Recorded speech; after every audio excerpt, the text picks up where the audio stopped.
March ಮಳೆಗೆ ಕೊಚ್ಚಿ ಹೋದ ಚೆನ್ನೈ. ಲಕ್ನೋ ಅಬ್ಬರಕ್ಕೆ ಸಿಎಸ್ಕೆ ಪ್ಲೇ ಆಫ್ ಕನಸು ತೂಗುತಂತಿಯಲ್ಲಿ. ಐಪಿಎಲ್ನ ನಿರ್ಣಾಯಕ ಹಂತದಲ್ಲಿ ನಡೆದ ಹೈ ವೋಲ್ಟೇಜ್ ಪಂದ್ಯದಲ್ಲಿ ಲಕ್ನೋ ಸೂಪರ್ ಜಾಯಿಂಟ್ಸ್ ತಂಡ 5 ಬಾರಿಯ ಚಾಂಪಿಯನ್ ಚೆನ್ನೈ ಸೂಪರ್ ಕಿಂಗ್ಸ್ ವಿರುದ್ಧ ಬರೋಬ್ಬರಿ 7 ವಿಕೆಟ್ಗಳ ಭರ್ಜರಿ ಜಯ ಸಾಧಿಸಿ ಟೂರ್ನಿಗೆ ಹೊಸ ರೋಚಕ ತಿರುವು ನೀಡಿತು.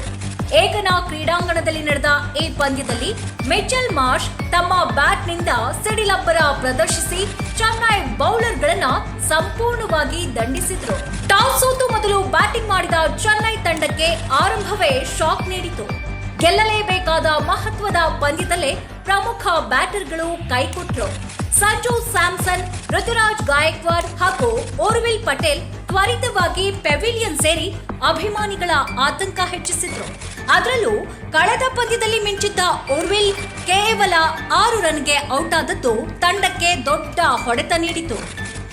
ಆಕಾಶ್ ಮಹಾರಾಜ್ ಸಿಂಗ್ ಅವರ ಶಿಸ್ತುಬದ್ಧ ದಾಳಿಗೆ ತತ್ತರಿಸಿದ ಚೆನ್ನೈ 52 ರನ್ಗೆ 3 ವಿಕೆಟ್ ಕಳೆದುಕೊಂಡು ಸಂಕಷ್ಟಕ್ಕೆ ಸಿಲುಕಿತು. ಆ ಸಮಯದಲ್ಲಿ ತಂಡಕ್ಕೆ ಆಪತ್ ಬಾಂಧವರಾಗಿ ಬಂದ ಕಾರ್ತಿಕ್ ಶರ್ಮಾ ಜವಾಬ್ದಾರಿಯುತ ಆಟವಾಡಿದ್ರು. ಒಂದು ಕಡೆ ವಿಕೆಟ್ಗಳು ಬೀಳ್ತಾ ಇದ್ರು, ಮತ್ತೊಂದು ಕಡೆ ದಿಟ್ಟ ಬ್ಯಾಟಿಂಗ್ ನಡೆಸಿದ ಅವರು ಲಕ್ನೋ ಬೌಲರ್ಗಳ ಮೇಲೆ ಪ್ರಹಾರ ಆರಂಭಿಸಿದ್ರು. ಮೊಹಮ್ಮದ್ ಶಮಿ ಎಸೆದ ಓವರ್ನಲ್ಲಿ ಸಿಕ್ಸರ್ ಸಿಡಿಸಿ ಕೇವಲ 35 ಎಸೆತಗಳಲ್ಲಿ ಅರ್ಧಶತಕ ಪೂರೈಸಿದ ಕಾರ್ತಿಕ್ 71 ರನ್ಗಳ ಅಮೂಲ್ಯ ಇನ್ನಿಂಗ್ಸ್ ಆಡಿ ಚೆನ್ನೈಗೆ ಹೋರಾಟದ ಮೊತ್ತವನ್ನ ತಂದುಕೊಟ್ರು. ಕೊನೆಯ ಓವರ್ಗಳಲ್ಲಿ ಡೆವಾಲ್ಡ್ ಬ್ರೇವಿಸ್ ಹಾಗೂ ಶಿವನ್ ದುಬೆ ಸಿಡಿಲಾಟ ನಡೆಸಿ ತಂಡವನ್ನ 187 ರನ್ಗಳ ಸ್ಪರ್ಧಾತ್ಮಕ ಮೊತ್ತಕ್ಕೆ ಕೊಂಡೊಯ್ದ್ರು. 188 ರನ್ಗಳ ಗುರಿ ಬೆನ್ನಟ್ಟಿದ್ದ ಲಕ್ನೋ ಆರಂಭದಿಂದಲೇ ಗೆಲುವಿನ ಸೂಚನೆ ನೀಡಿತು. ಮಿಚೆಲ್ ಮಾರ್ಷ್ ಚೆನ್ನೈ ಬೌಲರ್ಗಳನ್ನ ನಿರ್ದಾಯವಾಗಿ ದಂಡಿಸಿದ್ರು. ಮೈದಾನದ ಎಲ್ಲಾ ಭಾಗಕ್ಕೂ ಬೌಂಡರಿ ಸಿಕ್ಸರ್ಗಳ ಮಳೆಗರೆದ ಮಾರ್ಷ್ ಚೆನ್ನೈ ಬೌಲರ್ಗಳಿಗೆ ಯಾವುದೇ ಅವಕಾಶ ನೀಡಲಿಲ್ಲ.